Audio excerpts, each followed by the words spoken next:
Pencil புயல் பாதிக்கப்பட்ட கடலூர் மாவட்டத்திற்கு 3 லட்சம் ரூபாய் மதிப்பிலான உணவுப் பொருட்கள் ராமநாதபுரத்திலிருந்து லாரியில் அனுப்பி வைக்கப்பட்டது.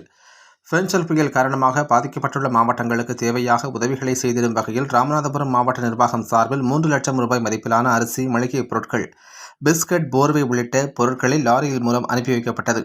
இதனை மாவட்ட வருவாய் அலுவலர் கோவிந்தர் ராஜலு ஆய்வு செய்து பாதுகாப்புடன் அனுப்பி வைக்கப்பட்டது.